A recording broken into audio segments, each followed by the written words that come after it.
The Florida Panthers return home to FLA Live Arena where they played their final game of their season series against the Philadelphia Flyers, defeating them by a final score of 6-3. Sam Reinhart gets a hat trick in this one, and Petteri Lindbaum makes his Cats debut. And we have Nick Fairbanks from Panther Parkway on this Fairbanks Friday to discuss this 6-3 victory over Philly before the Florida Panthers head to the road for 7 straight road games, all on today's episode of the Locked On Florida Panthers podcast.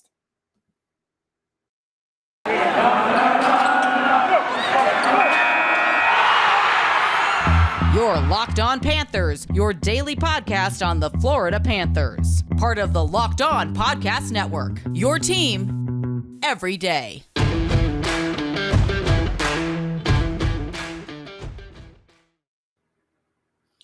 And welcome into this Friday, March 11th edition of the Locked On Florida Panthers podcast, part of the Locked On Podcast Network, where it's your team every day. Thank you for making the Locked On Florida Panthers podcast your first listen today. I'm Armando Velez from PantherParkway.com, and you can follow me on Twitter at MondoMan12. Follow the show account on Twitter at LO_FLA Panthers. And thank you for making the Locked On Florida Panthers podcast your first listen of the day.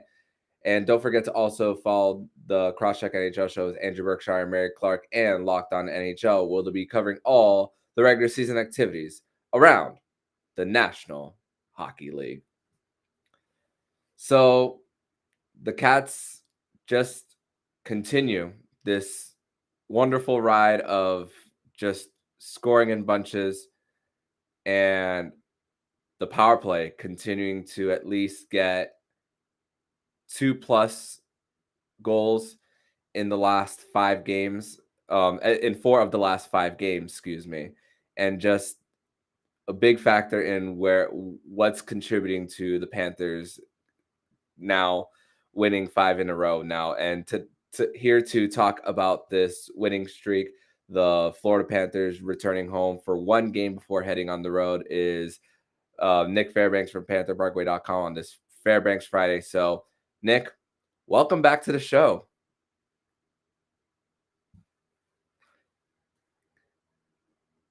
Can't hear you.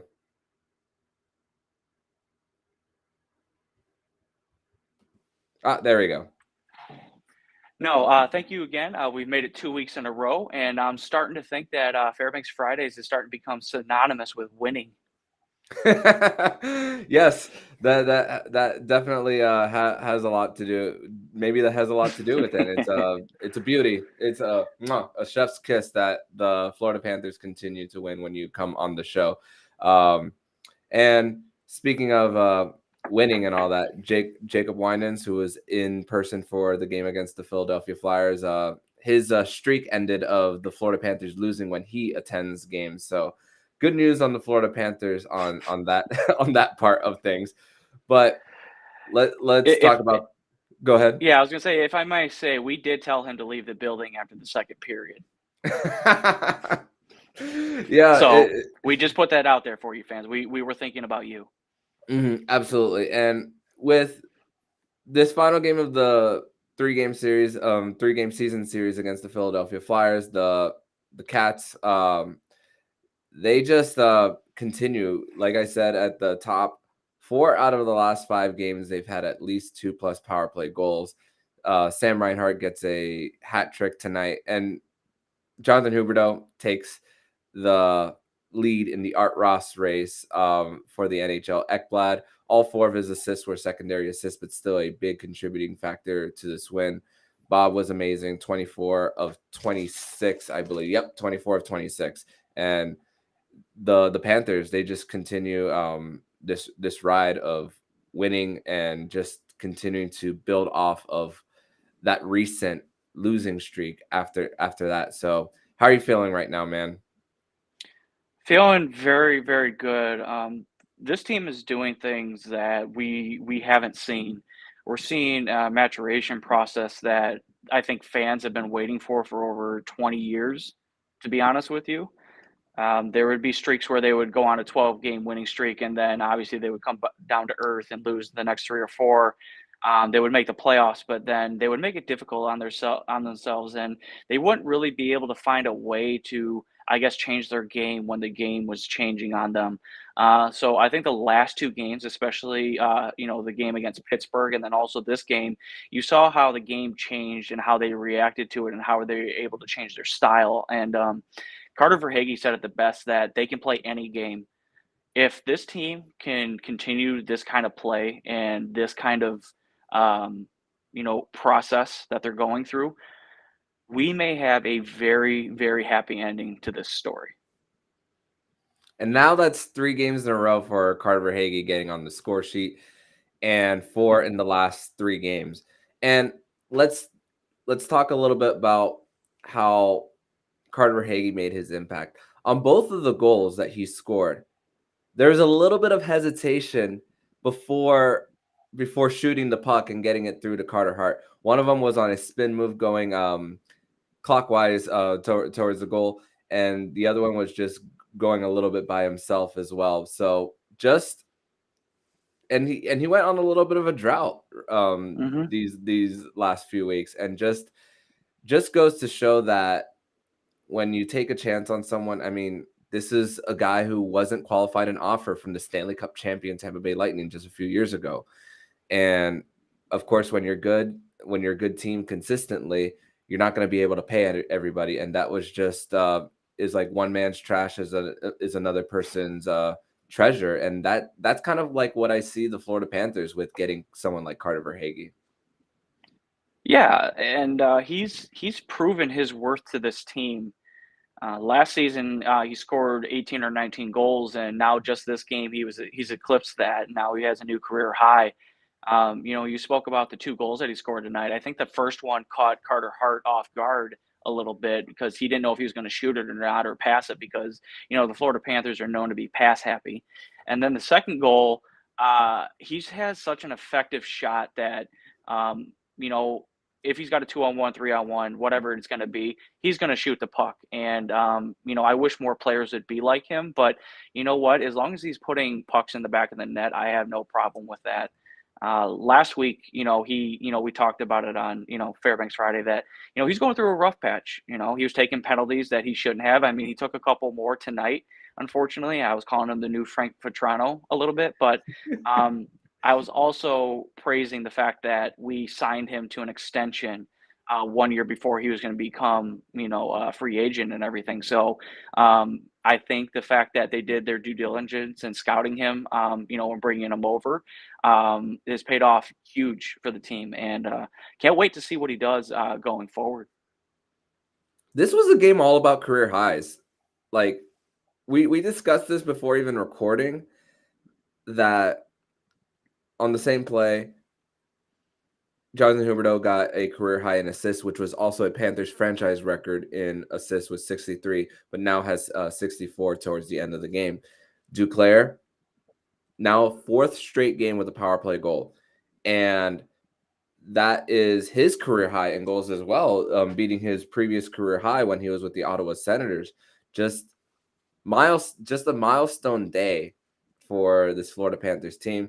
And in years past, the Florida Panthers have had to rely on Huberdeau, Barkov, and Ekblad to do the scoring, but they were doing more of the distributing. And this is the perfect example of the role players on the team and the core 3 helping out the other role players, because you see Jonathan Huberdeau with 4 points, Aaron Ekblad with 4 points, Barkov gets 2 as well. So it's just a product of what happens when you put these pieces around the Panthers, and you see it very well in Edmonton with Connor McDavid and Leon Draisaitl, who they haven't had much of the help around them. And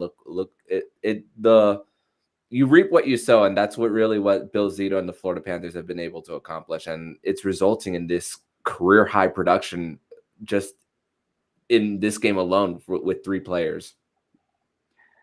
Beautifully put. I really don't have too much to add on that, other than, when it comes to career highs and everything, with certain players, the fact is that, I was wondering if there's going to be, a few players this season that were going to be able to even top their numbers or even match their numbers from last season, and that was going to be a concern because if they couldn't produce the output they did last season, how is the team going to be able to manage, going into the season, or even keeping up the pace that they have? And I did not expect them to be scoring at this pace this season at all. So, as you said, it's the core coming together and having the pieces together that have really fleshed this whole team out, and it's a beautiful thing to see.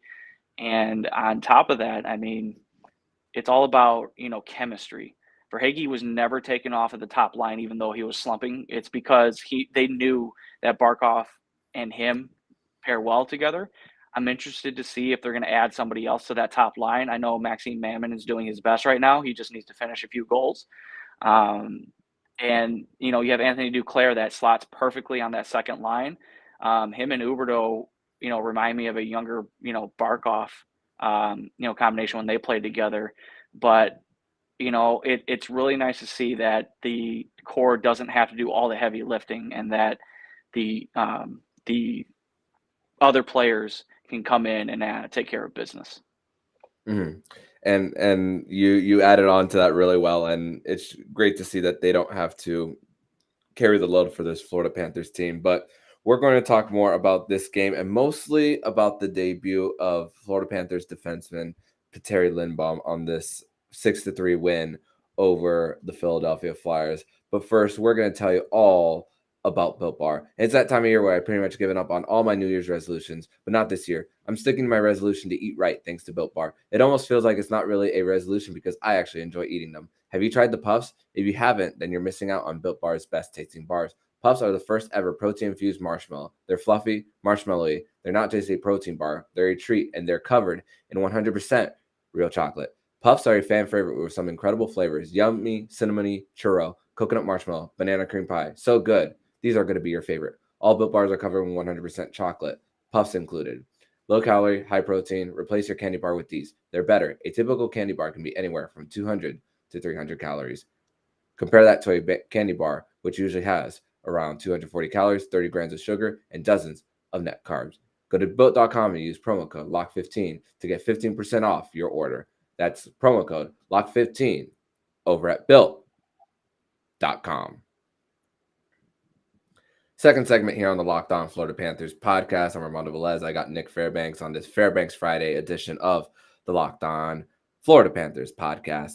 And one player that I really want to talk about and that really impressed a lot of people was Petteri Lindbaum, Olympic gold medalist for the Finnish national team, someone who's very familiar with the likes of an Alexander Barkov and an Anton Lundell on this roster. And my God, he impressed. I mean, he had a block shot earlier on York. He had that hip check on Lafton. And just bringing in that toughness that the Florida Panthers definitely need. I mean, again, I don't think it moves the needle for this Florida Panthers team, but it's giving them an extra boost on the final line of defense. So I think I've come up with a nickname for him already. Okay. And it's only been one game. I don't know if it's going to stick. I'm going to try it out, but I've already nicknamed him Pretty Bomb. Pretty Bomb. Love it. So the fact that he went up against Giroux and basically just crushed him across the boards takes a lot of and nobody really kind of stepped up to him. So guess what he does next? He puts Lawton into the boards, knocking out that ad video board that they have there, and perfectly legal clean hit. The only other person I think that could throw a hit on that team right now is probably Radko Gudas. And a lot of people would be thinking that, it's going to be a dirty hit or it's questionable. I don't think any of the other defensemen on the team could throw a hit like that. They're not designed to do that, but it's something that the Panthers have been missing. They needed a big, strong defenseman on the back end, and it's something that I think that they've been looking for. They may not have to go get a defenseman now. As weird as I that know sounds, it's been, you might be right. I know, and it's only one game. Sure. We need to see how he fares out before the trade deadline and everything like that. But he might just be the stay-at-home physical defenseman that the Panthers have needed. And there's a little bit of a game that the Florida Panthers broadcast played right before puck drop, like a few minutes right before 7:00 hit. And they were talking about fact or fiction about Randy Moeller saying, if this Panthers team does not make a move at the deadline, are they still in prime position to win the Stanley Cup? And they said yes. And I kind of agreed. Though, of course, you would like to add a right wing to Barkov. You would like to add another defenseman, but still, what they've been able to do, their road power play numbers are better. That's for sure. Their power play in general is better. I mean, they went 3 for 3 tonight. I mean, I don't know if the Panthers have had a perfect power play this season, but I think this might be the only time this season that they've been perfect on the power play. Their penalty kill streak did come to an end at 15-15, but hey, beggars can't be choosers when it comes to the success of the special teams, and one thing doesn't go your way with everything. But this special teams unit, without Lundell as well, Noel Acciari is on the top pair. Huberdeau, it's funny. I feel like this is a talking point every game. Huberdeau had a beautiful deflection while on the PK to exit the puck in the zone towards the end of a power play. And it's just that continued conversation that I just want to have is like, what are people seeing in Huberdeau's defensive game that's having people talk about how he's not in the conversation for the Hart. And after a game like tonight, that I think it was the very first PK that the Florida Panthers were on, that he had that beautiful stop in front of the net. 4 points tonight, and being unselfish to Sam Reinhart, especially at the end, to help him get his hat trick, leading the Art Ross race. There has to be some type of chance for Jonathan Huberdeau to get the Hart. So there's two things to that. Number one, I think the people who say that he's not in the running or he's not even in the top 10 are individuals that don't watch the Florida Panthers. They're pumping their own tires for a specific player or players that they believe so, and then they want to back it up, understandably, by analytics and data, which the data, it can draw comparisons, and it can, definitely be something used in favor for somebody or in disfavor for somebody. But I honestly think that they're just running it by the numbers. They're saying, well, this person's picked up their defensive game and Huberdeau doesn't. I don't think they're watching at all. They're not watching him on the PK. They're not watching him during actual play when he's breaking up plays. That what they're doing right now, and I was actually reading one of the Twitter feeds going on today, that they're just basically nitpicking certain plays.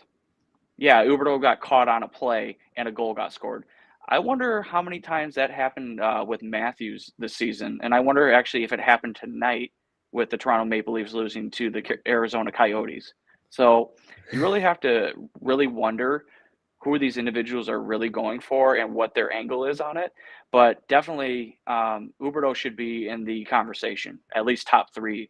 In my humble, Homer opinion. At least you admit it. But Jacob Chikrin, I'm not from Toronto either. Yeah. Jacob Chikrin got 2 goals in that one, including the game winner in overtime on the road. Toronto drops a point in that one. So, and Jack Campbell is out for 2 weeks now. I mean, having a great season at the beginning, and it was, I guess the injuries caused his play to go down. But Toronto's in trouble right now. Oh, they're in a lot of trouble. And the Florida Panthers play them on March 27th. So that is definitely a game to look forward to. But it's funny. We were talking about another thing we were talking about pre-recording that I want to talk about is there are so many ties to the city of Buffalo in this game and around the NHL, storylines related to that city. Jack Eichel makes his return to Buffalo for the first time. I don't know. I haven't checked the final score on that one, but the last time I saw it was 2-1 Sabres in the middle of the third period. But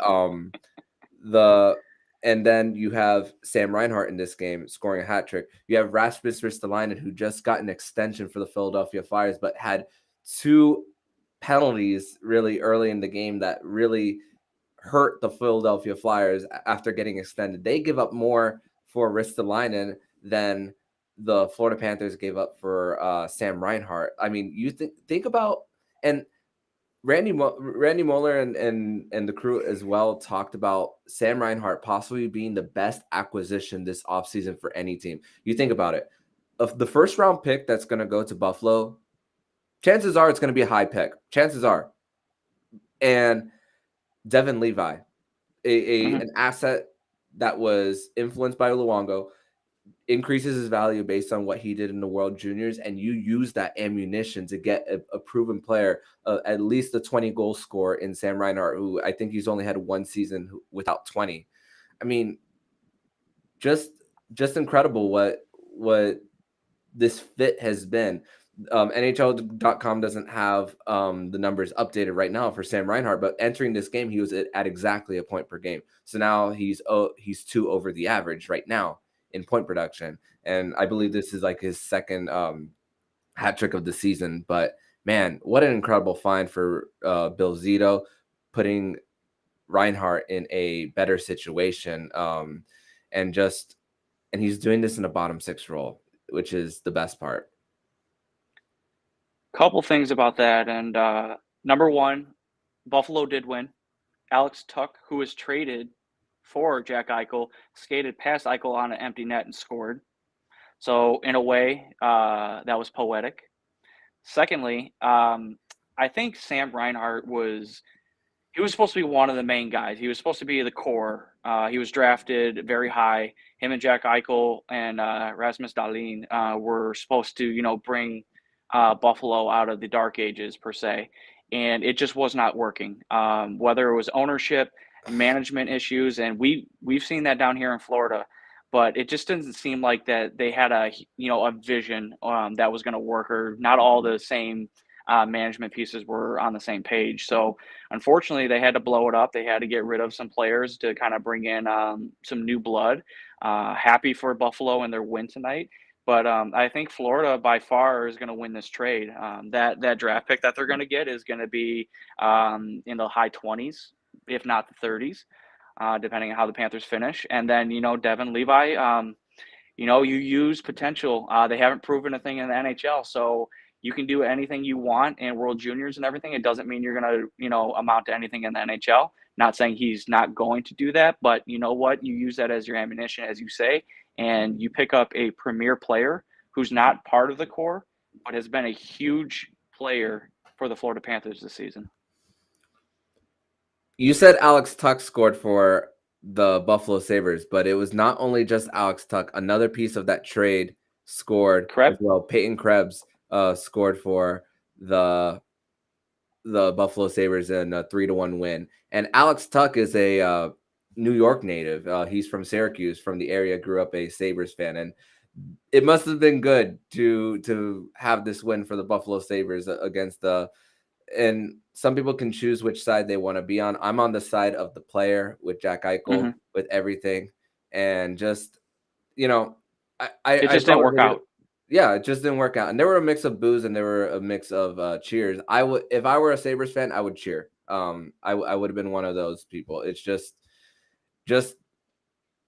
that elite of a player and just not being able to sniff the playoffs once. Yep. It's just criminal. For someone. So he did say, I think post game was that's the loudest he's ever heard that arena. In his whole time there, that was the loudest it's ever been. So whether that was boos or cheers, that says something. For sure. Yeah. So people can read into that what they want, but yeah, we're going to discuss more about the state of the Atlantic, the state of the NHL right now, and the Florida Panthers upcoming road trip on this edition of the Locked On Florida Panthers podcast on this Fairbanks Friday edition of the show. But first, we're going to tell you all about BetOnline, and it's that time of year again as college basketball tournament is finally upon us. For all the odds, contests, and player props, BetOnline.net is the number one source for all your sports betting needs and info. BetOnline remains the best spot for all your sports scores, podcasts, and news this season. It's not just basketball. BetOnline is your continued source for all your wagering information needs, including live betting and your favorite Vegas casino games. Head to the website today or use mobile device to learn about the trends and action. BetOnline, where the game starts.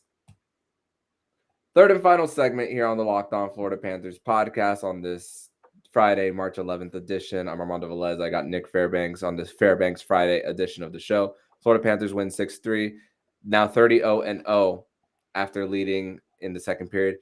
They reached the 40 win mark of the season. Bob goes 24 of 26 in this one. And let's take a look around the NHL. So we've mentioned how Toronto lost to Arizona.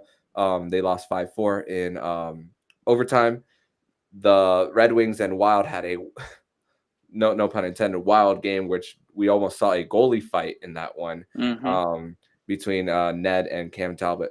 But this was probably the game of the night. Colorado versus Carolina. Carolina comes out with a 2-0 win over the Colorado Avalanche, and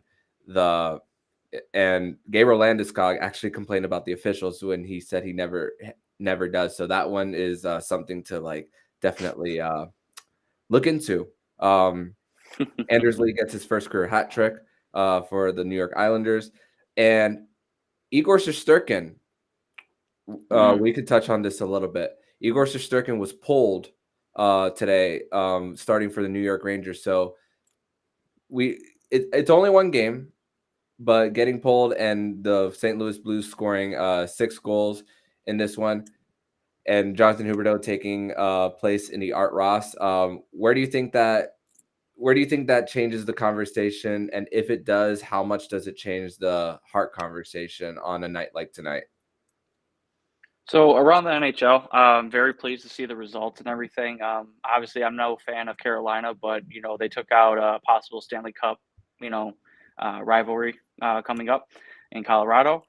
Always glad to see Toronto lose. I knew they weren't out of it, but I'm glad they did lose in overtime. But back to your question about Shesterkin, it's been, as you said, one game, but you have to start to wonder if they've burned him out or if he's played too much. I know sometimes when these goalies get hot that you consistently want to ride them, and it's the right thing to do. But now we're getting into springtime, and if you're in a position you are like the New York Rangers, maybe you want to sit him a few games. Maybe give him some rest and everything. Let him build up his his mojo again, and go into the playoffs, with that right mentality. Because there's nothing like having a goaltender going into the playoffs that has the hot hand. And if he doesn't have that for the Rangers, I can't honestly say that they're going to get past round one. He's been their entire season. Mm-hmm. And he's played in 37 of their 58 games this season. So about, if my math is correct, just about over 2/3 of the season. So yeah, it would definitely benefit from resting. But it's like, if Georgiev doesn't perform well and they start losing, they might have to go in a panic and just have to put him back in. So that's a little bit of you have to see what you got as well. And here's an actual score update for Tampa Bay versus Calgary. Calgary has taken the lead with 17-20 left in the third period. So there was a time where the Tampa Bay Lightning went on a little bit of a lead in the division, but even with this losing streak a little bit for the Tampa Bay Lightning, no way the Florida Panthers can afford to not take their foot off the gas pedal, especially now where the next 7 games are on the road. 4 of them out in the West Coast. The Florida Panthers are going to be out for a week. They will return to Florida right before heading to Canada. But based on the recent road success, they've now won 5 straight road games. 14, 7, and 5 now. And there was a point where they were 4-4-4. Mm-hmm. How are you feeling about this upcoming trip for the Panthers? Very good. I mean, it's always nice to go out West Coast. I love California and everything, but these are going to be some late games. So I hope Panther fans are going to be staying up for each and every one of them. I can't wait to see what they do against the Kings. Not so interested against the Ducks. And then I believe they're playing San Jose on this trip. Yes, the order is LA, San Jose, Vegas, Anaheim. And so San Jose, yeah, go ahead. And Vegas and Anaheim are back-to-back. Ooh. So maybe we either start Spencer in Anaheim and then Bob in Vegas, I'm thinking. Mhm. But no, I think there's only one team in California that I'm interested in actually watching. I think the other two teams, unfortunately, they're going to be looking to be sellers. San Jose, um, I'm actually looking forward to this because, in a way, I forget who it was. I think it's Logan Couture tweeted it out a couple years ago that it wasn't Bob Bugner's fault that the Florida Panthers were not making the playoffs or they weren't doing well. Well, how's that working out for you now? Mhm. I Mhm. mean, the team is that team is decimated. They are going to be probably trading Thomas Hertel probably at the deadline. If they don't, it'll probably be this offseason. And mm, I always like playing against former coaches just to kind of give it to them, like, hey, if you would have done a better job, maybe this is the team that you would have been coaching. So it's going to be two former coaches that the Florida Panthers will be facing on a home Ah, trip with Pete DeBoer as well. So and uh, And he, Peter's not doing well in Vegas right now. I don't know if they're in a playoff spot. I think they're trying to get the wild card right now. yeah, looking at that now, they're barely hanging on to the third spot in the Pacific Division, but Edmonton Mm-mm. is closing in on the points percentage, and the two wild card spots are two central teams right now out in the West in Dallas and Nashville. So the but I mean with San Jose though, even before Bob Bugner took over as coach, they were taking a little bit of time to like hit the reset button, and they were kind of like hesitant on doing it. So a lot of the bad contracts were like on their team. They're still trying to like take a few years before they take some of those bad contracts off. They bought out Martin Jones just this offseason. I mean, speaking of Martin Jones, he had a great game against the Florida Panthers in their second matchup, where the Florida Panthers, I mean, it was 1-0 heading into the third in that one. But Yep. still, like, it's going to be a rough few years. And you talk about the Evander Kane situation as well, clearing those books, which is a benefit for San Jose after all of that. But LA, I'm mostly interested in that game from this perspective is the last time these two teams faced. I mean, LA has been one of the best road teams in all of the NHL. So how I wonder how that game would have fared if the Florida Panthers had a full lineup, because remember that was the day before they got shut down due to COVID back in December. And that was the debut of Cole Schwitt. Denisenko was back in the mix as well. It was Matt Kierstead. He got his first NHL goal in that one, and I'm missing what Chase Prisky. Chase Prisky made Yep. his return to the lineup as well in that game. But this time around, the Florida Panthers are going to have a hopefully full lineup. Maybe we'll see an Anton Lundell back in the mix. But I hope. also great to see that the Florida Panthers have been able to do this without Lundell. I mean, they can survive in the short term without him, but that LA game, most importantly, the health perspective and the fact that the rebuild of the LA Kings is going way better than it was at the beginning. It definitely is. They have a couple of draft picks that are now coming up that are providing dividends for them. It doesn't hurt that they got Philip Deneau in free agency, and he's played very well for them. It takes the pressure off of Anze Kopitar, so Kopitar can do what he needs to. He's not the focal point of the offense anymore. He can play his two-way game, and Philip Deneau can fill the other spots that needed. So very big signing, underrated signing, I think, for them, and I don't think a lot of people gave them a lot of credit. So hats off to them for that. And their defensive game's actually been a lot better than I expected as well.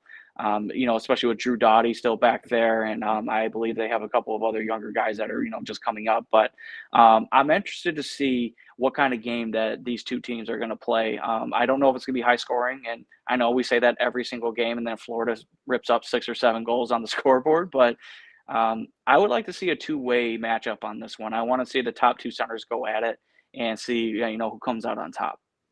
Kopitar versus Barkov, the late night hockey on a Sunday night. And for people who like golf, that's also the same day as the final round of the Players' Championship. So a great sports day, at least for me. And I hope people who enjoy both of them get to definitely enjoy a Sunday full of great sports watching. And they don't intersect as far as their start time. So people who like both, you are able to watch both.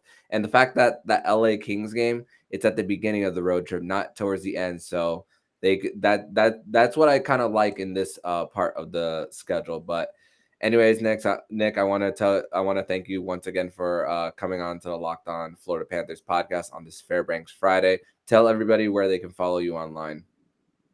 You can follow me on Twitter, Prudentia0, or on, who do I write for again? Basically, you guys can find my writing on the internet right now, and I haven't put up an article in a while. It's more or less, I love doing these podcasts and everything and doing it live with Armando and everything, but Panther Parkway should be putting up some articles here very soon, so definitely check us out, pantherparkway.com. Awesome, man. Thank you once again for joining the show. We'll be back on Monday to discuss the Florida Panthers game against the LA Kings.